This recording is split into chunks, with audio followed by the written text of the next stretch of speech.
Hello विद्यार्थियों। आज की इस वीडियो में हम भारतीय राजनीतिक विचारक के जो प्रथम चिंतक हैं मनु, उसके बारे में चर्चा करेंगे। तो मनु कौन थे? तो जो भारतीय राजनीतिक विचारक मनु हैं वो मानव धर्मशास्त्र के प्रणेता माने जाते हैं, जो कि उनका जो दूसरा नाम है मनु स्मृति के रूप में विख्यात है। और मनु स्मृति ही उनका प्रसिद्ध ग्रंथ है, जिसके अंदर ही हमें जो महाराज मनु हैं उनके बारे में अध्ययन करने का मौका मिलता है। तो मनु के संबंध में जो विचार हैं वो मनु स्मृति से मिलते हैं। और मनु का जो काल है उसके बारे में बड़ा भारी विवाद है। स्पष्ट उल्लेख हमें कहीं नहीं मिलते, लेकिन फिर भी यह संकेत मिलते हैं कि जो मनु महाराज है वो वैदिक सभ्यता का समकालीन माने जाते हैं। उनकी जीवन गाथा के संबंध में दो तरह का उल्लेख मिलता है कि जब संपूर्ण विश्व महाप्रलय के आवेग से ध्वस्त होकर जल में समाने लगा, तो मनु ही उस समय शेष रहे जिन्होंने नए रूप में मानव समाज की संरचना की।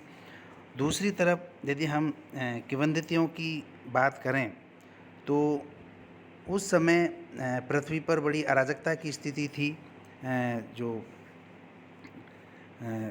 जो शक्तिशाली था वो छोटे को मारकर खा रहा था, जो निर्बल था उसको शोषण कर रहा था।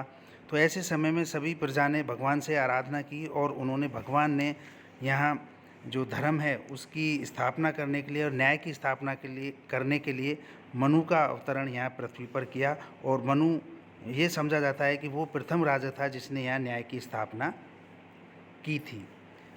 तो इस प्रकार से जो मनु के संबंध में जो भी विचार हैं वो हमें मनु स्मृति में देखने को मिलते हैं, जिसके रचना काल के संबंध में भी बड़ा भारी विवाद है।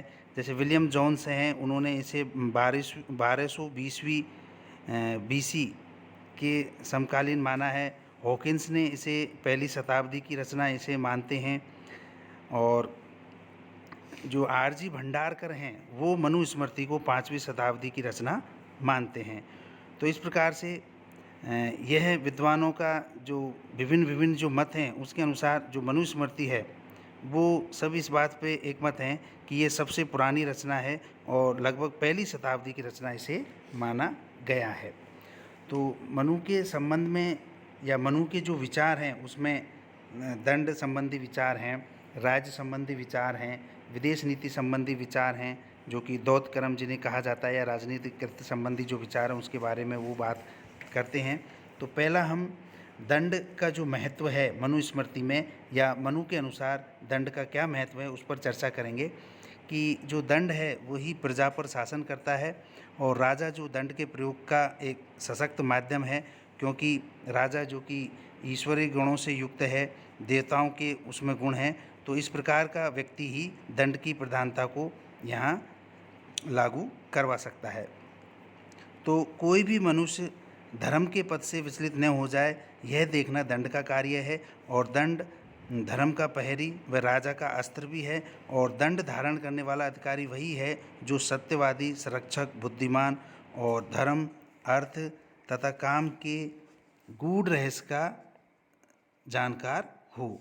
तो दंड नीति जो धर्म का ही एक अंग है और जो सर्वोपरि कानून के रूप में भी व्याख्यायित है। और राजा का यह कर्तव्य है कि कानून का अनुशासन करना, अर्थात दंड नीति का पालन करना, जो धर्म के निर्देश के रूप में कार्य करती है।